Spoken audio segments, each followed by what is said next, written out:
Welcome to the Train of Thought podcast. My name is Logan DeCamp, and I'm a certified personal trainer and nutrition coach. And I'm Chloe DeCamp, and I'm a certified athletic trainer.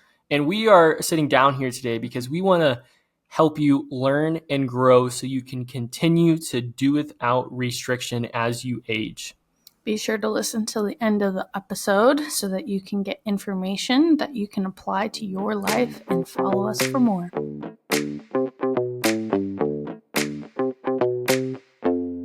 All right, we're live. It's a new year. Mm-hmm. It's very gray out.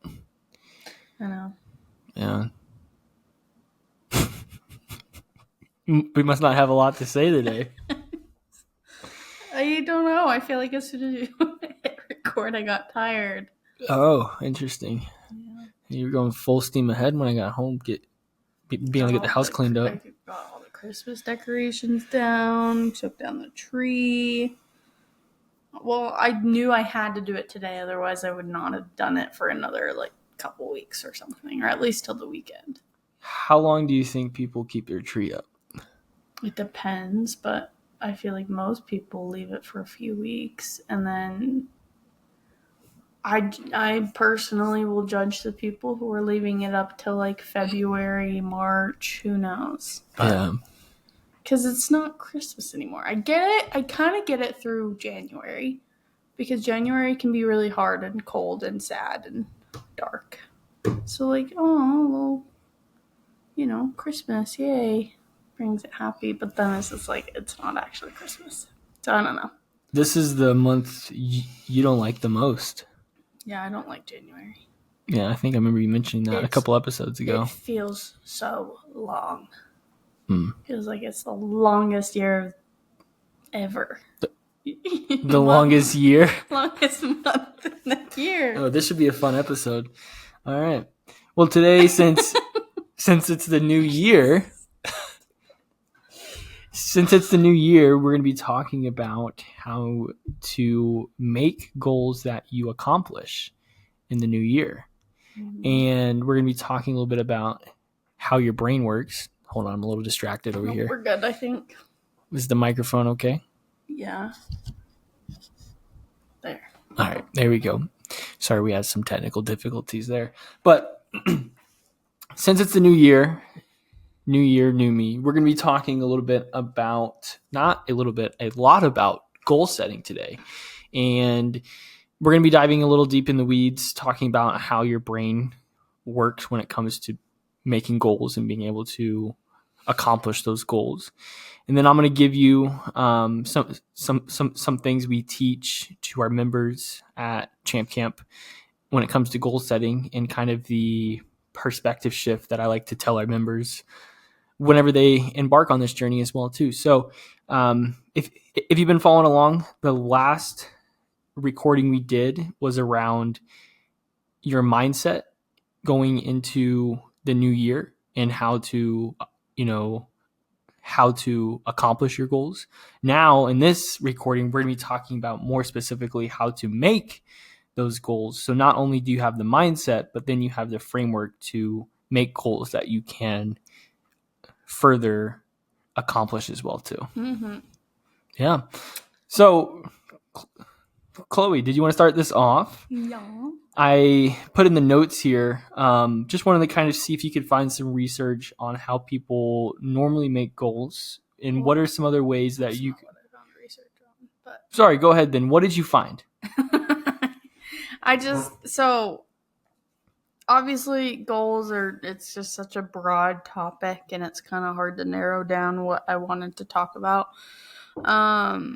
But I did find some kind of interesting things that I actually didn't know before. So, I think the biggest thing with new goals in the new year is that people always set a whole list of things that they want to accomplish that year. And it's usually really big things that we don't really follow up with steps to get those things, right? So people will set goals at the beginning of a new year, a new month, or even a new week, and quickly forget about them. they may say to their family and friends, I'm going to achieve this year. I'm going to do this. I'm going to do that. Or write it down even and then forget about it.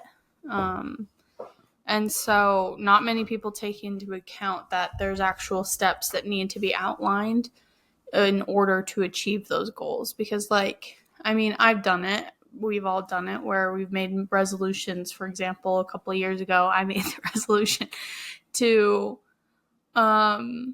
achieve 2 pull-ups on my own. It was probably more, actually 5 or something pull-ups on my own that, by the end of the year. And I didn't follow that up with, okay, how many times do I have to train that every week? And how often? And what am I going to use to build up to that? I saved a couple Instagram reels of somebody being like, how to progress up to your pull-ups or whatever, right? And so I was like, oh yeah, I'll do a little bit of that. And maybe the first week did a couple of assisted pull-ups, use some bands and things like that. And it was always in the back of my mind. And I keep doing that. I'm like, oh, that would be really cool to be able to achieve that someday. But I never do anything to actually set myself up. So be more specific with the goal. Exactly. Being specific, but also following it up with, what are you actually going to do with it? And how are you going to get there? So a plan. Exactly. And so not a lot of people do that and take into account the steps needed to achieve goals, thus making them unattainable, daunting, and forgotten. Kind of going back to the writing it down type of thing. There was a study by Dr. Matthews. I don't know their first name. But she found that individuals who commit their goals to paper are 33 to 42% more likely to achieve them compared to those who merely conceptualize their goals. So writing it on paper? Even writing something on paper puts you slightly more ahead instead of just oh, I'm going to do this year, and just speaking it into existence, which isn't necessarily the worst thing, but writing it down and seeing it every day, there's probably more to just writing it down, because we can write things down and forget about it immediately. But that was an interesting point. So we can write things down, but that's not the only thing we can do. Interesting. Yeah. And so you'll talk a little bit more about the different, breaking down a goal and how to really do that, right? But I kind of wanted to touch on our brain side of it and the psychology and physiology of goal making, because that's the nerdy stuff that I like. Which is why I let you do the research. Yeah, so for those that are listening in, sorry to interject here.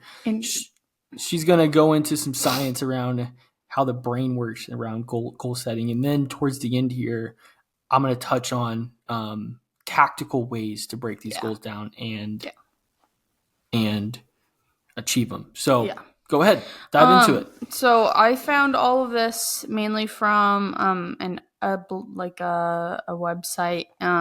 It was listed as the Science of Setting Goals and How to Achieve Them by ICS Learn. So take everything with a grain of salt. Not everything is always 100%, and I may not explain everything perfectly. So always do your own research, but we can tag that that account, or not account. Oh my gosh, study that was a automatic from listening to TikToks. Tag the account below, whatever, stupid. But yeah, we'll tag the study wherever. And so if you want to read it, it makes more sense when you read it than probably listening to my blabbering. So basically, our brains generally achieve goals by combining. This is going to be rough. Combining 2 key processes: emotional investment and visualization.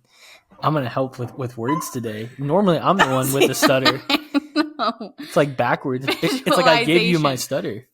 Visualization is a really hard word, because trust me, there's a lot of words that are hard. It's a j sound, not a s sound, because you see it as visualization, maybe if I had like an accent that actually said that. You can talk in an accent. Trust me, words are hard.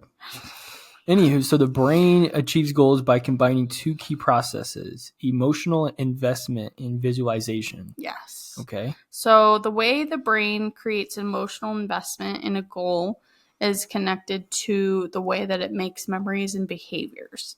So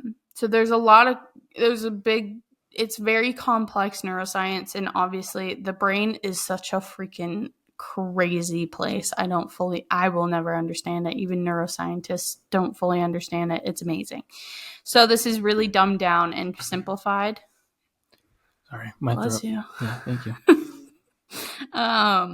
And so I'll try and make it as simple as possible, but essentially there's two parts. So like we said, that emotional investment and the visualization.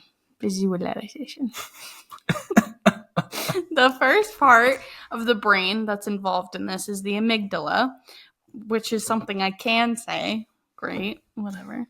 Amygdala, which is responsible for emotions and creating emotional response. It assesses the importance and emotional connection to the goal. So if we have strong feelings towards a goal and we're like, I really want to do this, and I feel very strongly about wanting to do this, even if it's a subconscious type of thing, it's not like, oh my gosh, yeah, I have to do this or whatever. It may be a slightly subconscious. Your amygdala is going to kind of evaluate that, right? The other part of the brain that's involved is the frontal lobe, which is the part of the brain that solves problems. This part figures out what needs to be done to achieve said goal, and that's obviously the front part of the brain. So that visualization part is kind of the biggest key here, and we can often consciously or unconsciously imagine achieving a goal or completing a task.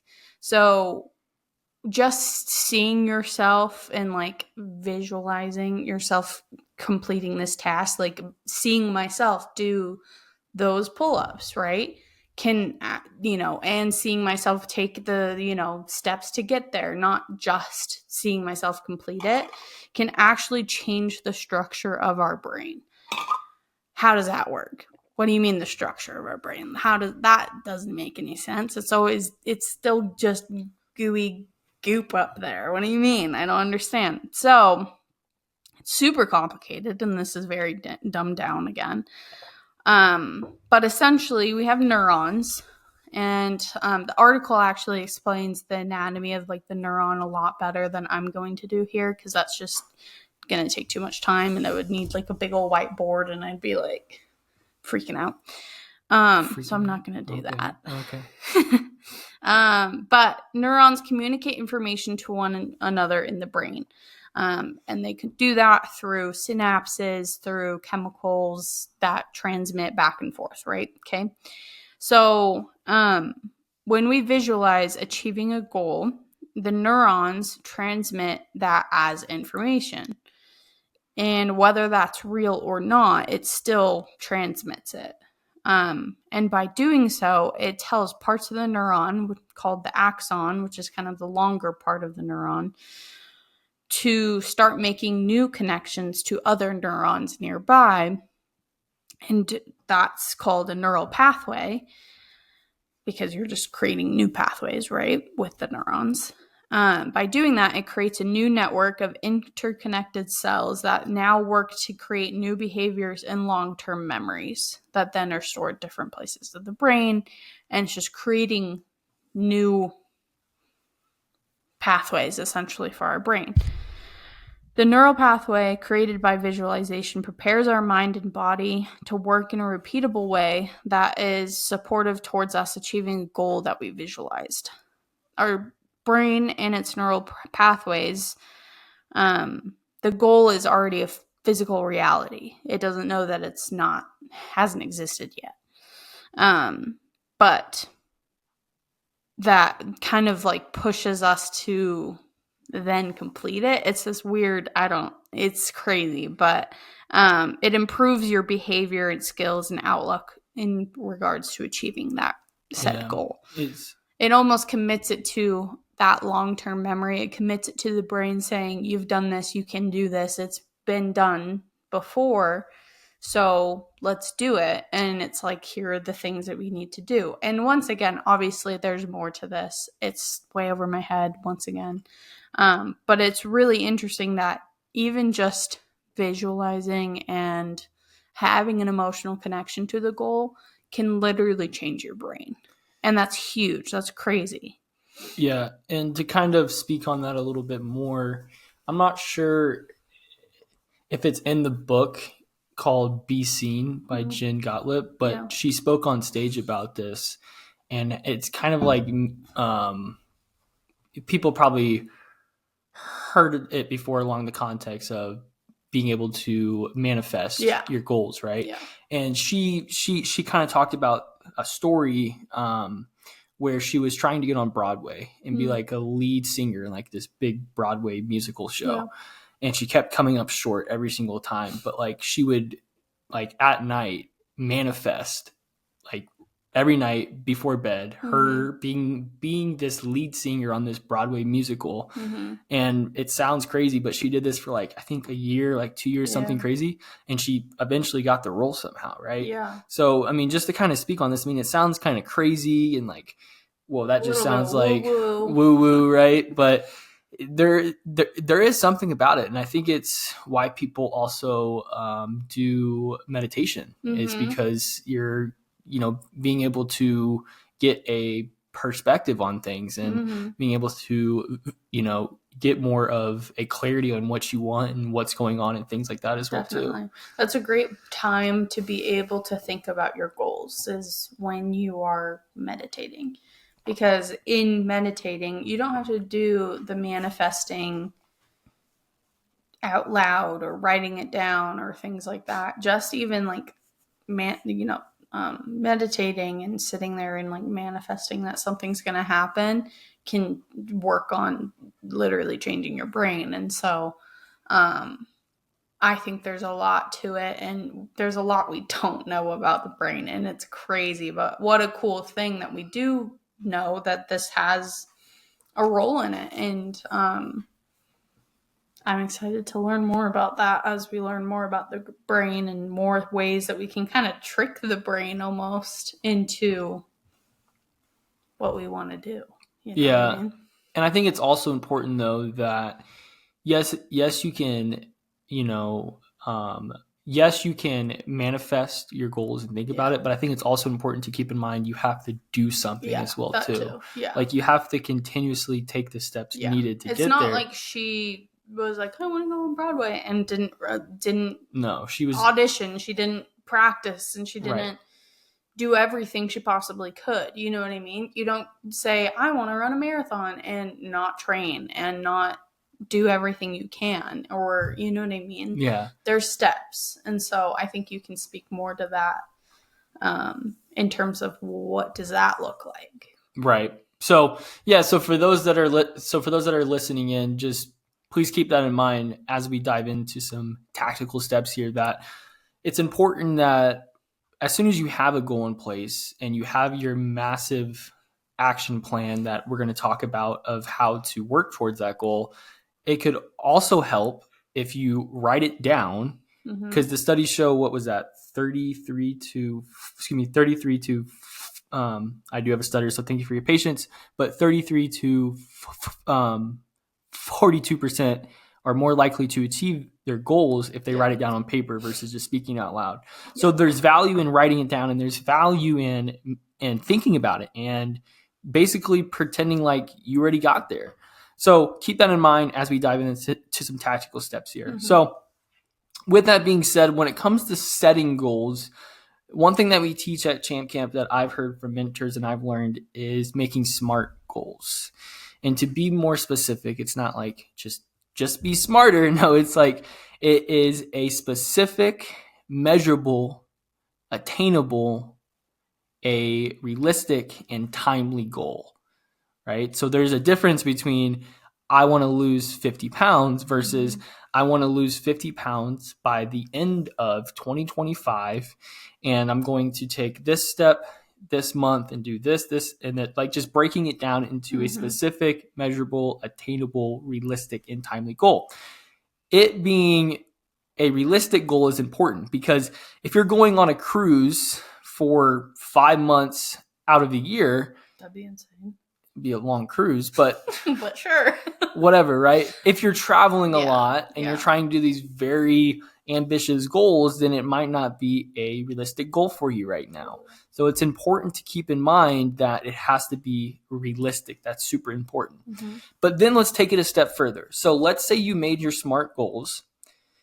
Then I want you to identify 3 to 5 tasks to win the day. This was a framework taught to me from a mentor and good friend of mine, Nick Ross. And for this framework, you need a physical calendar that you hang and you see it every single day. Okay, so as soon as you have your SMART goals, you're then going to write them down, because we stated most studies show that if you can write it down, the odds of you accomplishing it increase. So write those goals down on your calendar, are literally right next to it, and then identify 3 to 5 tasks you need to do every single day to take a step further to reach that goal. So for example, I'll just give you a generic example in my head, right? Let's say your goal is you want to lose 15 pounds by the summer, okay? And your 3 tasks that you're going to start with, because again, it's a SMART goal and it's a SMART task, specific, measurable, attainable, realistic, and timely, is you're going to start walking 10,000 steps a day, eat your goal weight in protein, and you're going to create a 30-minute pre-sleep ritual to help increase your odds of a better night of sleep. You start there. And you do that for 30 days or until you are confident that you can then add another set of tasks.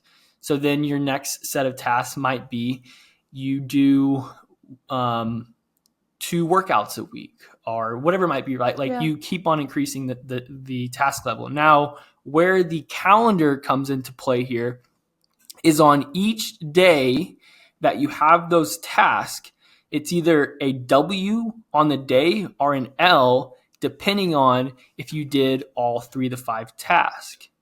Now, the way that my good friend and mentor, Nick Ross, taught this is nobody wants to identify as a loser. So it kind of creates this internal motivation to get a W on that calendar so you can identify as a winner.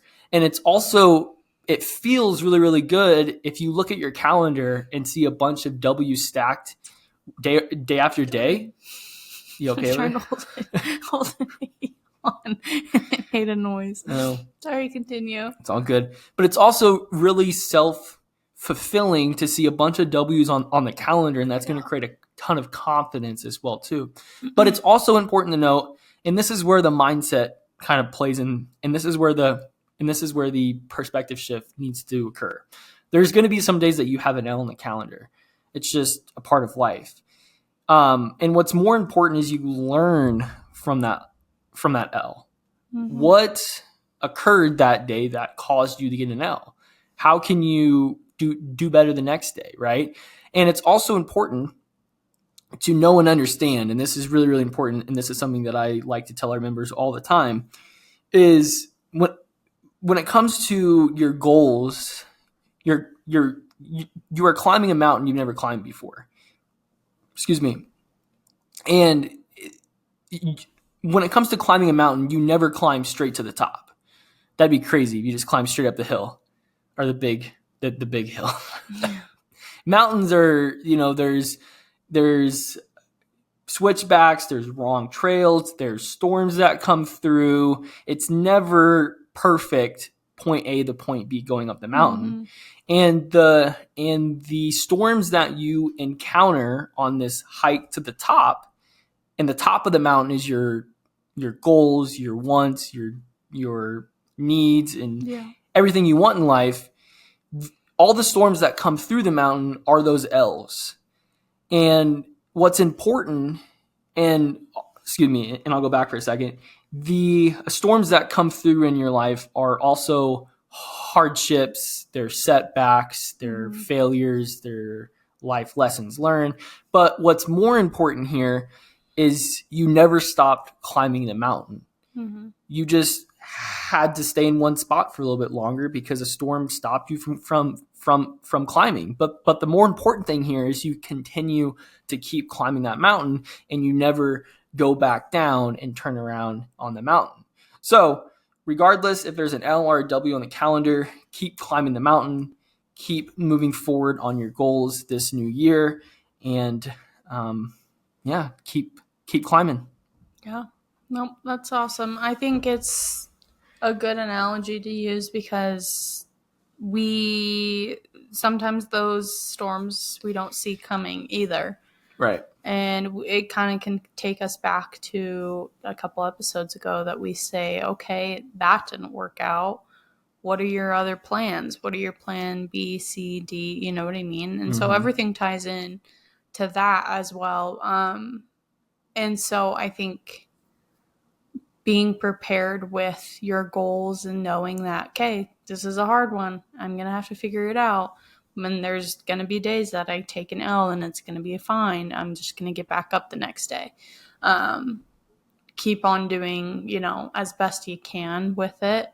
And everybody's human. You're not perfect. It is what it is. But remember that your brain is pretty crazy too. And you can rewire it literally by saying that you're going to do something, which is pretty amazing. Yeah. And another thing that I think is important too that we didn't touch on much in here is whenever you climb a mountain for the first time that you never climbed before, you most likely never climb it by yourself. There's always, what do they call it?